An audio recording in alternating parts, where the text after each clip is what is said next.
Everybody, welcome to week 5 of the NFL. We are going to talk through this slate without any projections, without anything. It's a first look. We're going to go game by game and talk through what we like, what we don't like, and this is sort of what we're looking at from an early look standpoint. Did want to remind everybody, check out the packages we've got now. We're partnered with SaberSim, obviously with PayDirt. Sheets and Goldie's projections have been on fire, and we got Sheets has been on fire, Brandon Cruz. So hopefully you guys can take a look and come and join us while we still got the NFL going. With that said, Sheets. And Bobby's not on fire, but he's had sparks. You know what I mean? Like, that sparks with the fire threatening to erupt, and then like this bucket of water comes from like the side without him really thinking about it, without him noticing. So I thought that Teoscar Hernandez last night and the Marvin Mims on Monday was going to win me up. Marvin Mims on Monday, I still don't know. With Mims and Waller that much, I don't know how I didn't win everything. Yeah. I had them together in a good 20 lineups or so, which is pretty crazy. Yeah. And really, really hard to break even when you do that. All right. So I'm going to give you my first opinion here. So we were just talking about this before we went on here. This is kind of a weird take, but for those who like in the last week have been just trashing on Lamar, like Lamar he quit on his team, he's awful. All I'll say is that Vegas doesn't lie. And when they thought he was playing, the line was 7. Yeah. And without him, they're a 1.5 point underdog. So, I mean, it's a weird way to say it, but that's like how good Lamar is. You know what I mean? Yeah. Like he's worth. I've never in my life seen one player like create that kind of a swing in a line ever. Yeah. Well, I will say that they are missing 6 other starters, so okay, it's a lot to, and including their 2 best defensive linemen. But they were missing them last week, and they were favored again. Or they're missing those 2 guys last week, and they were still favored against the Chiefs. So. I mean, you're right. And this is an important game for them. And this is just, I just want to throw it out there where, look, we will have time to know, obviously. Just don't be surprised if Lamar gives it a go. We'll see. But this is a big game, and it's a really good defense that Houston has, even though Houston's not a very good football team. So a little bit of a tricky one. So that's the first game. And honestly, I don't have a lot from this game at all that's appealing to me. I think the Woody Marks taking over the running back job is probably the highest level of interest against a bad defense. Maybe you could talk yourself into some of the I think Nico Collins is an interesting play, but Marks and Collins are all I've got right now. I mean, it's just seems kind of obvious, but with no Lamar, this is kind of gross because of what something's in his head. But I know Houston's defense is good, but I mean it's got to be sort of the Derrick Henry show for Baltimore. No, I mean I don't know if he can actually get it going, but he's always got 30 for 204 upside. You know what I mean? So I don't know what they got planned. I do know that whenever a big star quarterback is out, the rest of the team really tries to rally around and really tries to do their best to pick it up. So I do expect an extraordinarily good performance from whatever Ravens are out on the field. And that to me includes, I would say, an improved defensive performance from Baltimore. We're not really at the point where we're selecting defenses yet, but a $3,400 like expensive defense from Baltimore doesn't sound like something people are going to be doing, and that could be something, I guess. But Derrick Henry, we'll see how projections come out or whatever. But I wouldn't be surprised if he did something. But like you said, Houston's defense is really good, so instinctively I'm sort of on the same page. Low total. Baltimore really will be happy to just get out of there with a win somehow, And Houston, they're 1-3 now, feeling a little momentum. They'll be very happy to just get out of there with a win. So it feels like one of those 17-16 games where they want to get out both teams are just trying to get out with a win. Yeah, I agree. But I did want to point out Houston's the best defense on the slate. It's not even close, I don't think. They're 2,400. Against Cooper Rush. Cooper Rush, and they're really good too. So it's not like we're betting on a terrible defense. But I do like the Houston defense. In fact, I think that they're like fourth or fifth, I think, this year in fantasy scoring anyway. So I didn't, but you're just to your Henry point real quick, just because I think it's kind of important. That's going to be an ownership dictates it for me. If no one's playing him, I think we have to take shots. I just don't think it could possibly be right for a guy with that big of a ceiling to not gamble on. It's in a spot where he could literally get like 30 carries and it wouldn't be shocking to anybody, you know? So I kind of like your point there. All right, Miami, Carolina. I've got 5 games that I like this week and 2 that are priorities. This is not a priority, but this is one of the 5. Sign me up. This is an ugly slate. Sign me up for especially the Carolina stack and run it back with A-Chain. Look, this is why you don't need to play Cooper Rush. Not that Bryce Young is so much fun, but he's 4,700. That's cheap enough for me on an ugly slate. You pair him. Look, you've got Miami. I don't believe in their defense. You've got McMillan out there, who I think, he's got over 8 targets in every single game this season so far. At the same time, you have Chuba Hubbard, who's certainly in the mix against a terrible rush defense for Miami. So I kind of am big on the Carolina side, especially. And then you run it back with people will go to Waddle, and this might be an okay matchup to do it, although they've been good against number 1 receivers, Carolina. But I kind of like the Malik Washington play. That's the one for me as a value play of the week. I think this is a good game all around to target for DFS, a horrible real life game. But I think you could see some points here, and I'm a little bit interested in Carolina as a stack. Yeah, Miami, listen, they ended up, they won the game against the Jets or whatever.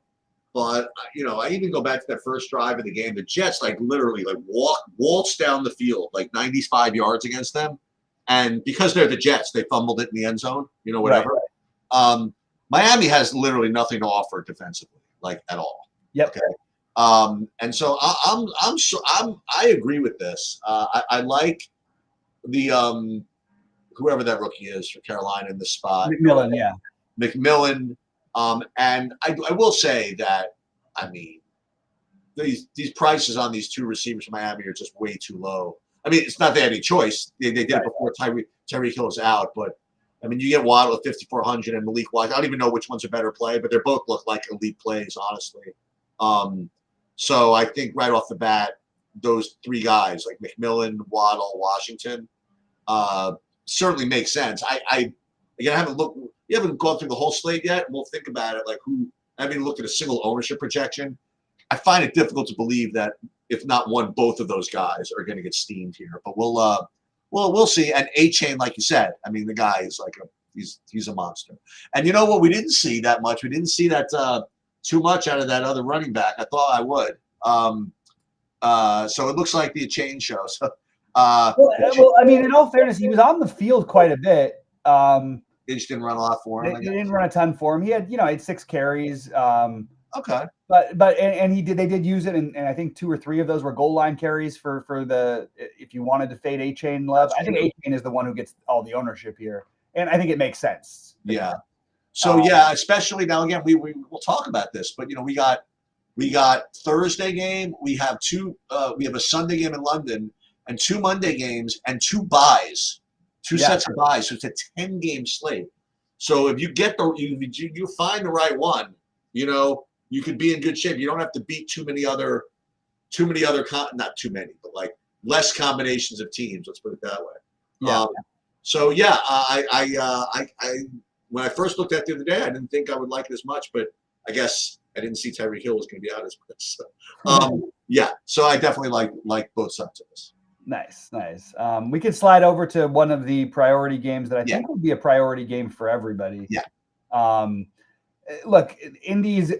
I believe I'm a believer in Indy. I believe that they are going to have a good season. I think that they're real, but they get in these wonky games, and nobody gets into the wonkier games than the Raiders. Just going back literally since I was born. Yeah.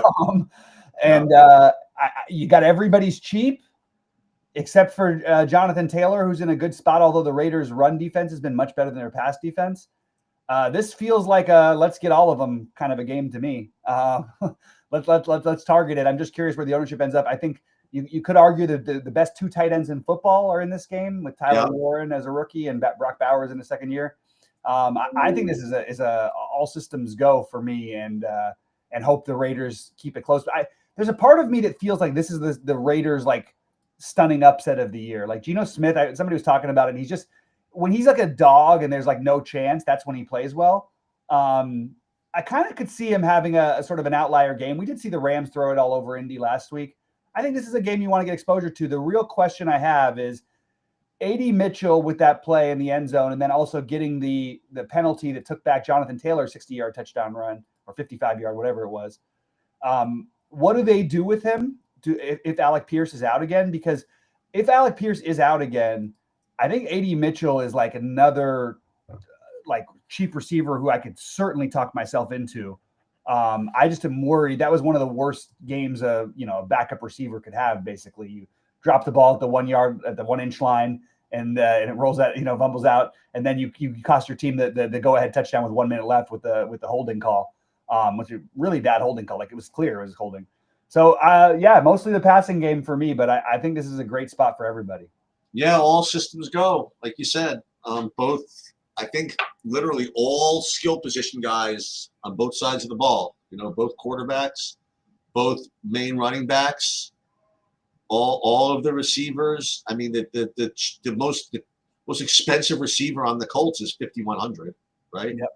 And then, like you said, with Pierce out, I don't know if it's going to end up being contrarian or not, but I'll go right back to Adonai Mitchell, honestly. Like the fact is, it's a ridiculously athletic play in the first place to get him down to that absolutely the 1 inch line, and it's obvious they liked him, So okay, screwed up, whatever. But he's 3,600. You know what I mean? Like, right.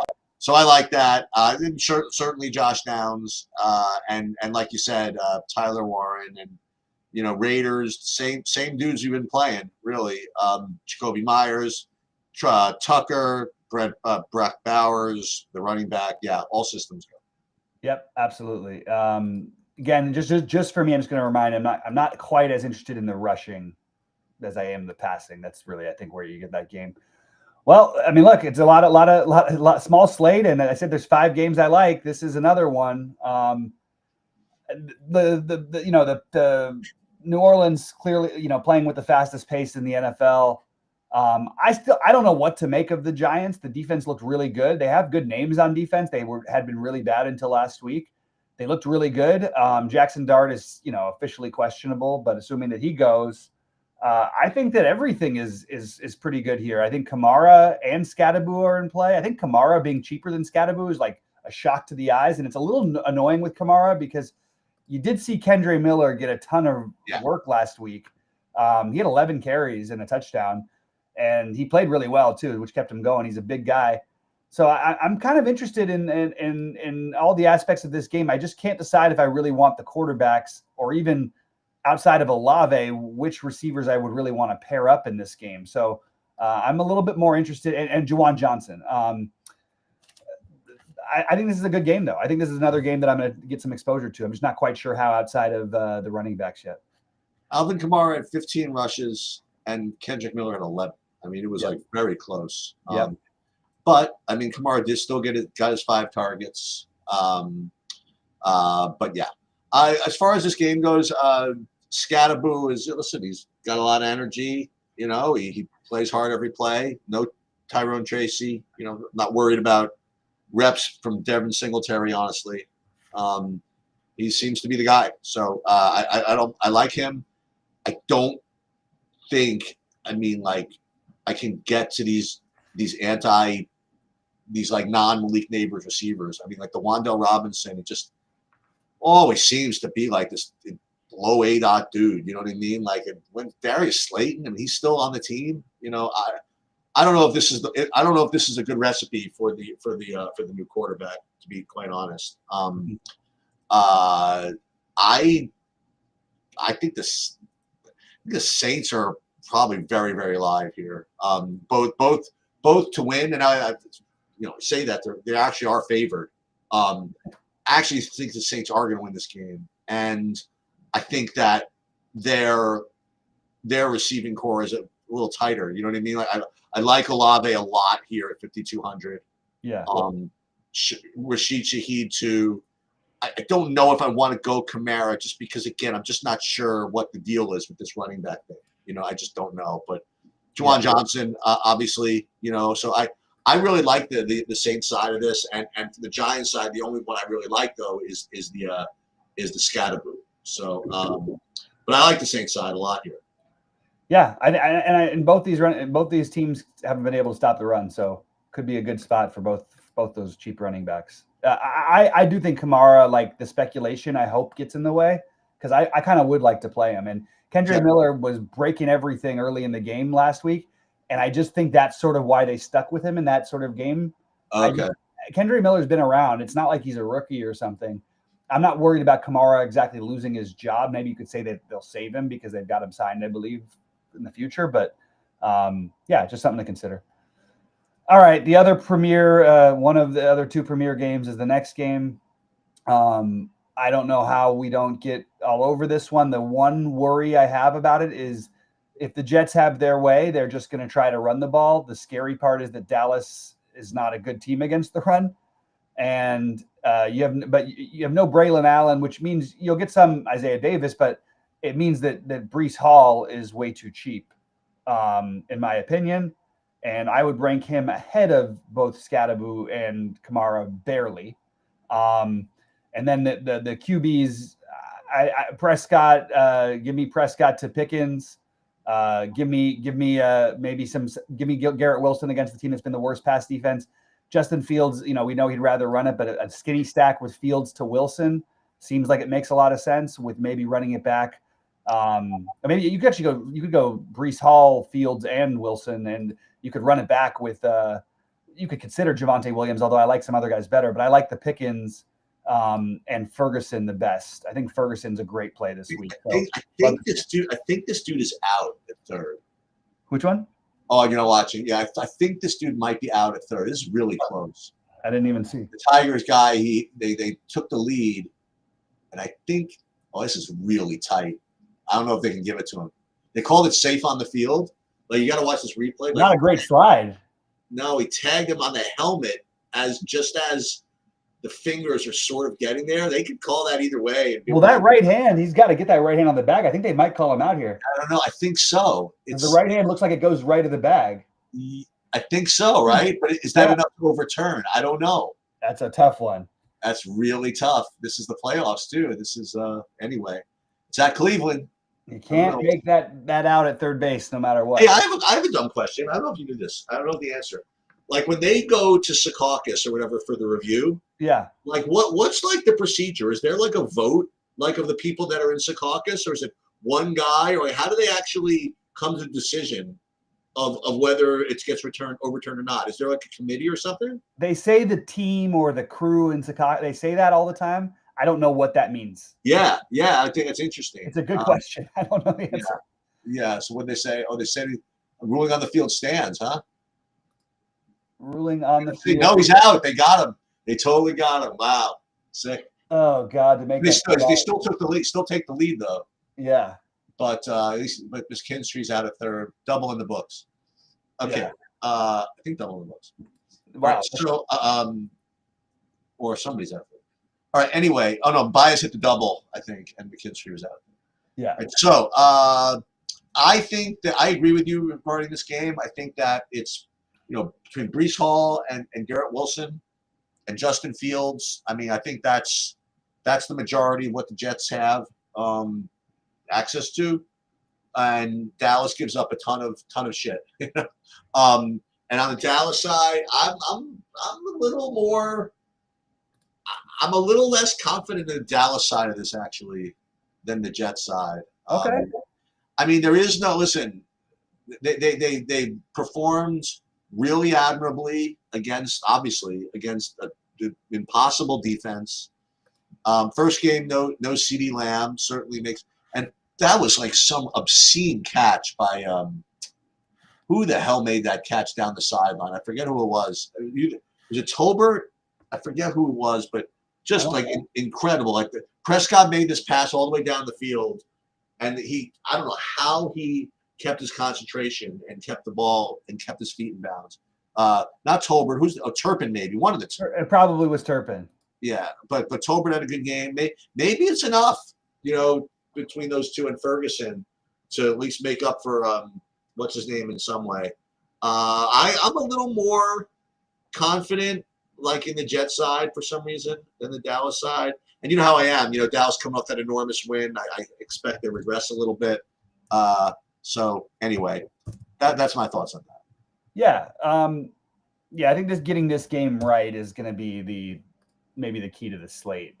Well, this game, the Indy game, and then the one we'll talk about last. Hey, right. Hey, wait! Stop the vote! Stop the count in the bat flip. Hey, there he is. Stop the count with both pitchers available. Okay, let's do it. Let's go. This guy's got 4 more and he has the pitchers available too, so probably dead. But and this guy's got 7 more PMR with 1 pitcher available. Okay. This is why you don't look early, Sheets. This is what happened to me yesterday. I couldn't help it. I had it up and it said winnings, whatever. You know what I mean? Like, what am I going to do? No, I know. I'm just messing with you. Okay. All right. And only 3 more games and 11 hours to go in the slate. So. Okay. Right. Philadelphia at Denver. Definitely the best game of the day. Definitely the best, real life game of the day. Possible one day. I mean, is Denver going to be good enough to play in the Super Bowl at the same time Philadelphia is still good enough to play in the Super Bowl? I don't know.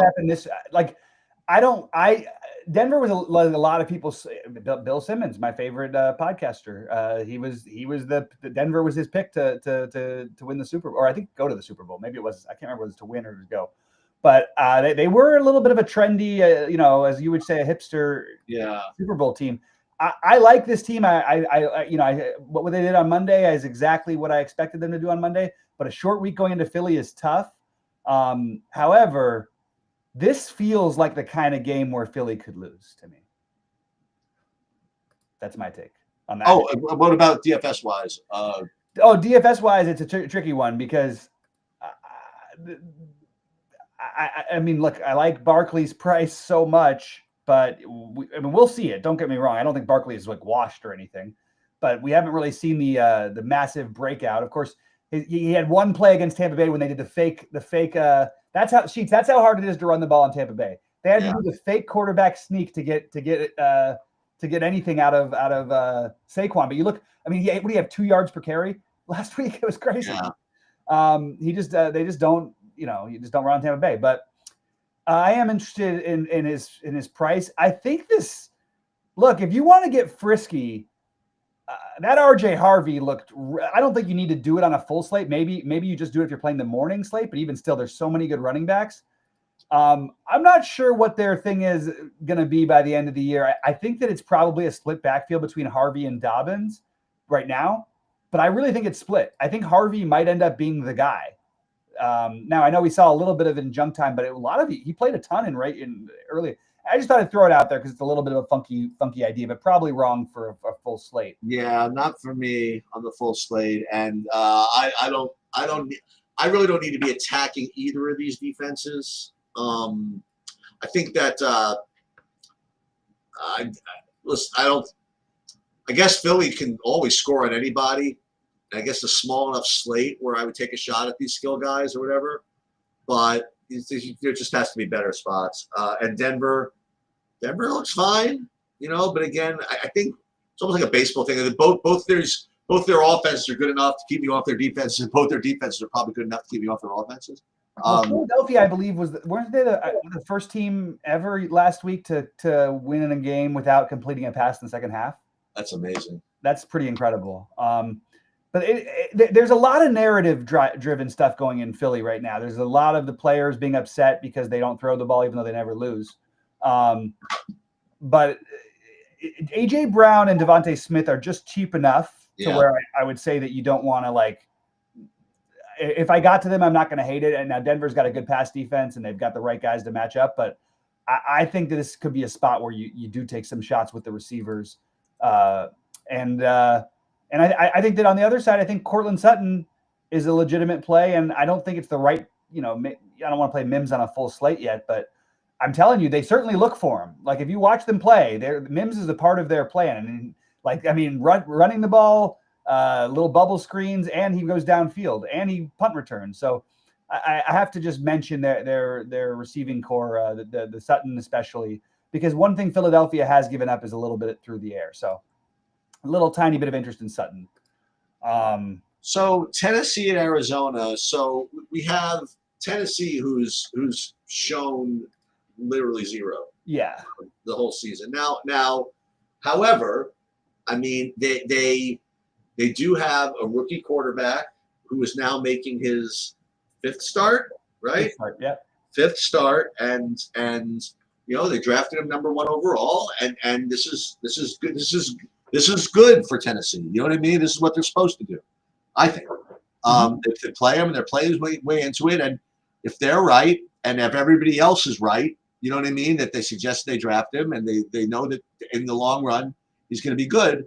There is going to be a game where he surprises everybody and has a great game. Yes. I don't know whether it's today, tomorrow, or 2 years from now, but it's going to happen, and it's not as easy to say, well, I want to see like an okay game before he has like a great game. I don't think the way it works that way. I think that he's always live to just freaking break out. Okay. Is it going to be this week? I don't know. All right. But I'm just giving you a little bit of a whatever. I think Calvin Ridley, he's questionable. I don't know what's happening with that. This guy, Ayamonor, whatever. He's good. He's the rookie guy. He's got targets, and he's pretty good. We found you found where Tyler Lockett ended up, right? He's on that team, whatever. Yeah. All right, so we'll get back to this in a second. So Arizona, it's funny. Okay, so Arizona, like last week? Last week's game, like they were like shat on, like by everybody in Twitter, like for the whole game until like the end, right? They're like, oh my God, Arizona's just the worst. I can't believe I even thought about Arizona or whatever it is. Marvin Harrison was being shipped back to the glue factory, whatever. Not the glue factory. He was kind of bringing it on himself. Right. No, 100%. And then like the fourth quarter, everybody woke up. You know what I mean? Like Harrison had a great fourth quarter. They almost ended up winning the game, and apparently all is forgiven, and they're like 100 point. All of a sudden, they're a 100-point favorite, right? The week before against Carolina, they were winning the game handily, and almost not that was 2 weeks ago. Sorry, against Carolina, they almost found a way to lose that. Okay, they sure did. The first game against New Orleans, New Orleans dropped a touchdown pass in the last 30 seconds. Okay, that would have tied /1/1 to overtime. And they were pretty pedestrian against what was going to be a beat up San Francisco team.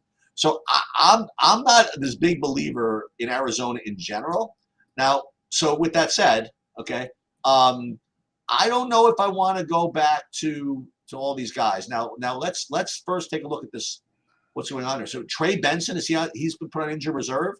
They don't have a running back. So now we have like one of a couple of like kind of chalky running backs. And we saw DeMercado like in there, I think anyway, right? Yeah. He'll play. He plays anyway. So he plays anyway. So, but the weirdest thing is, it might be Michael Carter he might actually be the premier back, and he's 4K. So I'm just saying in advance. I mean, I haven't looked at any content yet. I haven't seen anything.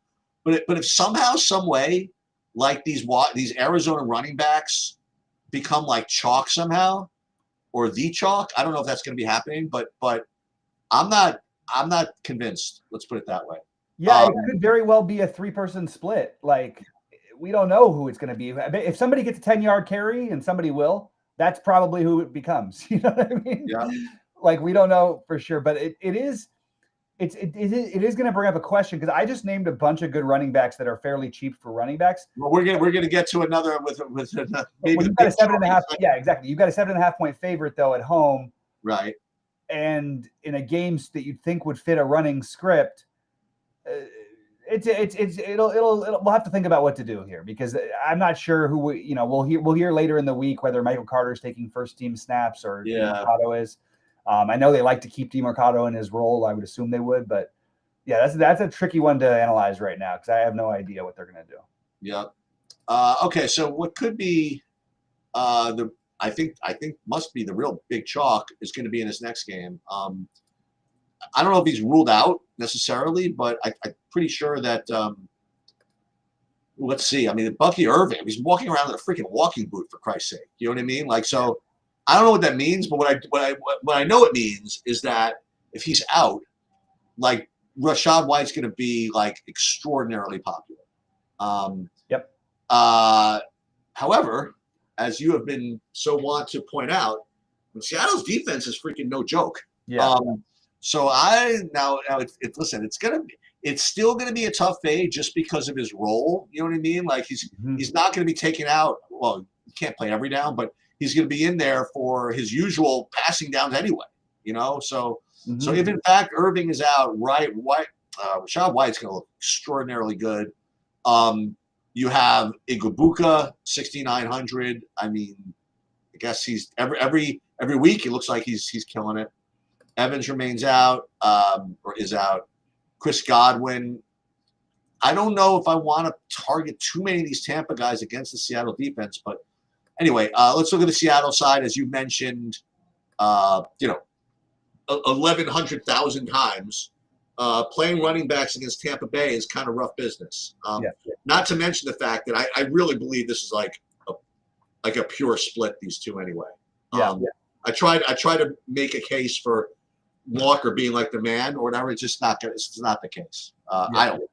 So I'm into that. I would go back to JSN and also that 3,600 dude. The Torrey Horton. I'd go back to him. Okay, he didn't have a good game last game, but whatever. He had two nice games game before that. So for the Seattle side, I would play I might even stack this. I might even play the quarterback with JSN and Horton or something like that, and run it back with Rashad White or Igbuka or something like that. But that's my opinion on the game. Yeah, I don't mind a skinny stack with Darnold to JSN. I really don't have very much interest in this game personally. Okay. It's the Rashad White thing is going to be a tough one to decide on. I just think we have other plays, and there's like. Is that a better play than the Arizona side? Again, whoever decides the Arizona, that's a tricky one. And then also you've got, do you need to save that money and what are we really spending up for? This is a weird week. We don't have McCaffrey. You know what I mean? We don't have Josh Allen on this slate. We don't have Lamar.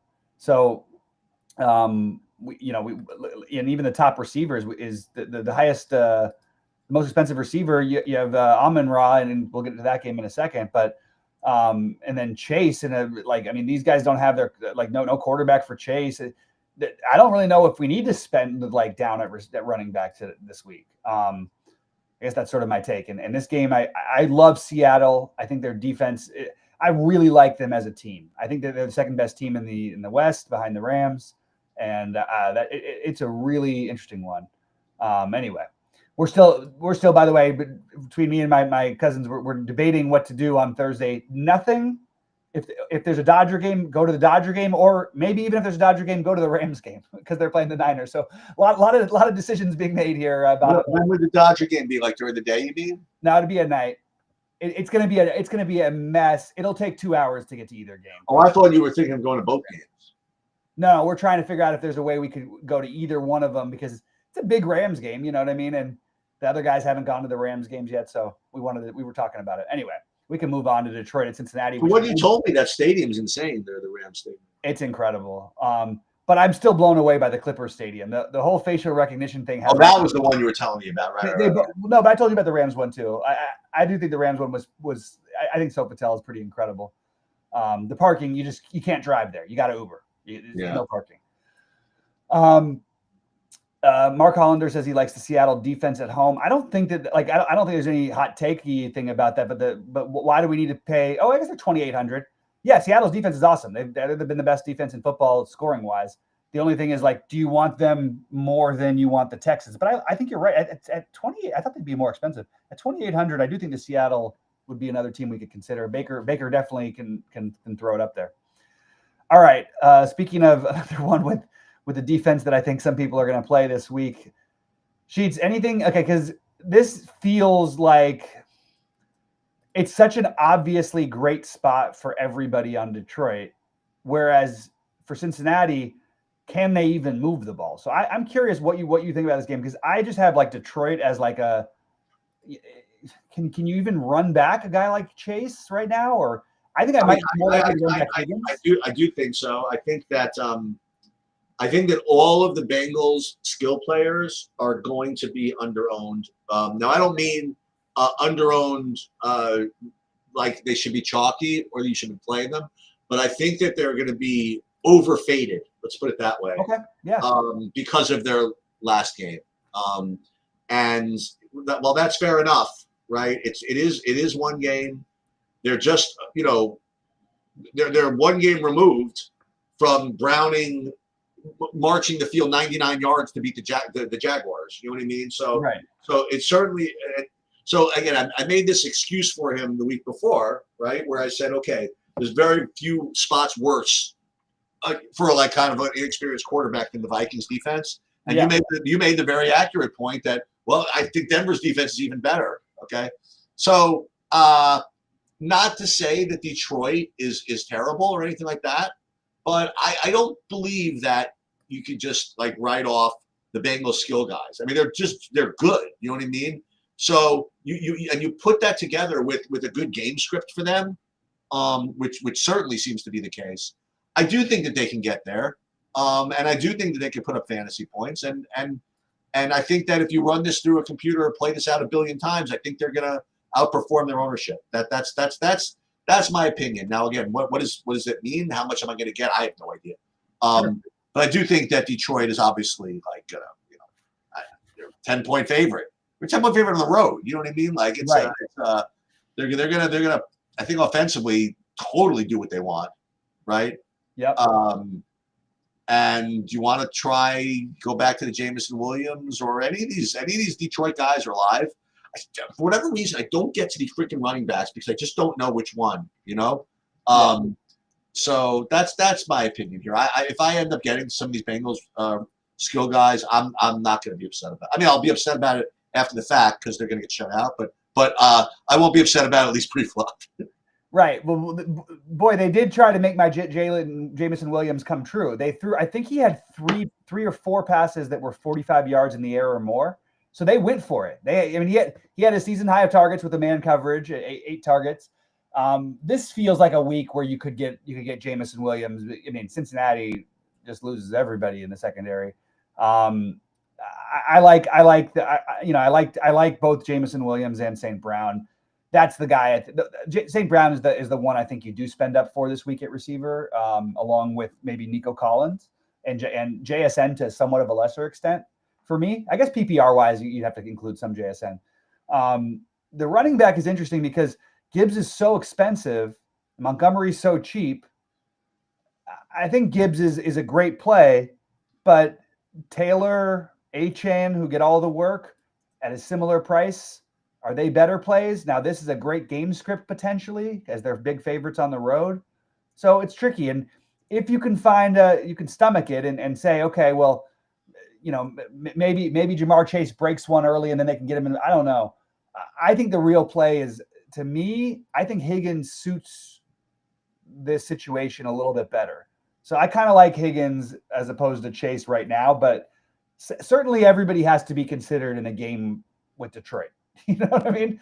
Yeah. A team that's going to try and hang 50 on you every week and just give you a million plays and take a million shots. I think you got to take some shots there. All right. This is actually the game I think is the other best game of the week. And I think it's actually a great DFS game. This Washington Charger game. And I think that, again, I don't really, there's basically, I don't have any interest in the running backs from Washington. I do have interest in Hampton. I have tons of interest in the receivers. As I keep pointing out, Quentin Johnston, yet again, on the millionaire maker thing again. Quentin Johnston, what a stud, man. He's been spectacular this year. I think that he's their number one receiver as I've been making the case. And I think that beneath him, I think this is a sneaky, like maybe you get Ladd McConkey. Maybe you get Ladd McConkey to finally break out, and this could be a good spot to get him at low ownership. So I like this whole game. But Deebo Samuel, we'll see what happens with McLaurin. I'm assuming he's probably out, but I'm not 100% sure on that. Actually, you know what? They say he's trending in the right direction now. Okay. Well, depending on who's available for Washington with Jaden Daniels back, this is a spot where I think you kind of take shots on both teams and let late swap do its thing. That's what I would say.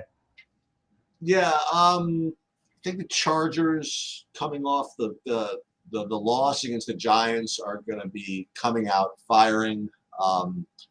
Offensively, I like the entirety of the Chargers offense. I like you mentioned, Quentin Johnston, stud. I think this other dude, that running back's a stud too, by the way.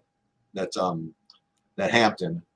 And on the Washington side, the only thing that worries me is, again, like just idiot, not even ball knowledge, is that the Chargers have a tough defense. Yep. So I don't know how much I want to put the Commanders in there, but I think that with McLaurin back, I think it helps the offense in general. So yeah, not too worried about it. That would be kind of like the cool play is to play Samuel this week. With McLaurin back. And who's that rookie that everybody keeps talking about for Washington? The running back, Krosky Merritt. It's just a matter of I don't know who. I mean, they keep like splitting between these guys. It's really? Okay. I think they all had let's see. Merritt had 7 carries. Rodriguez had 7 carries. McNichols had a couple carries. Yeah. I just feel like you're playing roulette with the running backs a little bit. So all right. So let's give the Tuesday Millie Maker winning stack. So I'm gonna say, well, we should almost do like the golf thing. Like you do one, then I do one. Like okay. Well, Well, you want to go by positions and start? No, that's no fun. We just go by like teams. Okay. Well, all right. So I'm going to. I mean, I guess my. This is, you got to win the Millie Maker with it though. Okay, so it can't just be like a normal play. I mean, you'll see. I still like the Jameson Williams this week as a contrarian one. This is not going to. I think this is going to be pretty chalky though. I think that Justin Fields will be on the Millionaire Maker lineup. I just think he has a huge floor and a huge ceiling for his price. Love Justin Fields here, so I'll say Fields to Wilson, and with maybe a Pickens run back. Maybe that's what I say wins it right now, but that's not going to be that off the board. Okay, I'm going to go with, again, maybe this isn't going to be off the board, so I can't really do this, but let me just see some. Who else is on Carolina except for McMillan? And the Hunter Renfrow. Yikes. Is Leggett back? Leggett, I don't know if he's back yet. Okay. If he's back, then I'll play all three. I'll play Bryce with McMillan and him. Yeah, I think most likely he's not back. That's the reality. Yeah. But remember, Hunter Renfrow had a week this year. He had a big week. Yeah. So McMillan. So I'm going to go with my Millie Maker winning team is going to be the New Orleans Saints. Okay, they're one of the teams on my list, so I like that. Listen, Olave's super cheap. You know what I mean? Olave, he's like 25% owned every week. You know what I mean? Like, so Olave, Kamara, Rattler, Rashid, they're all Juwan Johnson. They're all cheap, and they all get plenty of opportunities because they play fast. So and the Giants again, they played well last week, but remember they were in that freaking ridiculous game against the Cowboys. So it really is a battle of wills at this point because the Giants now without Neighbors, they're just going to try to run the ball like 35 times between Dart and Scattaboo. I think so. And New Orleans is going to try and throw the ball or just try and get as many plays off as possible. So one team wants to slow it down and run it. The other team just wants to go. So it's going to be kind of a fun one. Yeah. Well, it should be a fun week. I'll just go through a couple quick things real quick before we get out of here. My highlights for Jonathan Taylor, Devon Achane, Breece Hall of my top running backs, some different price tiers. Olave, Wilson, Pickens, Jameson Williams, the Chargers receiving core. I think McConkey maybe breaks out this week. Texans and Seahawks stand out on defense. And then for value, I've got a ton of tight ends this week. This might either be a 3 running back or double tight end week for me. I don't love the receivers as much. So I'm looking at Washington for running backs. Washington, Ferguson, and we forgot to mention him earlier. Darren Waller, off of not played in 2 years, comes in with 2 touchdowns on a Monday night. So I think why don't we look at Darren Waller again with no Tyreek Hill in that game that I sort of like, that Miami Carolina. So Darren Waller, also Laporta, Tyler Warren. These are all these tight ends I'm sort of interested in. And then I kind of like your let's if we have no Alec Pierce, let's go back to AD Mitchell and yeah, I like that. 25 fantasy points and see if he can put up a big game. All right. Well, it should be a fun one, man. Thanks for jumping in on this with me. I'll probably either tomorrow or Friday, probably more likely Friday, do a show with James. We'll do a pay dirt preview of the slate, and then we'll be live Sunday at 11 a.m. Eastern. I am out tomorrow for the Jewish holidays. Okay. So I will be back on Friday. Great. Well, we can celebrate me and Cruz each winning the showdown slate. When you come back, I'll be you'll be finished with my stuff, like just barely in time for showdown. But I don't think I'll be able to join you guys. Okay. But that's it. All right. Sounds good, man. Have a good one.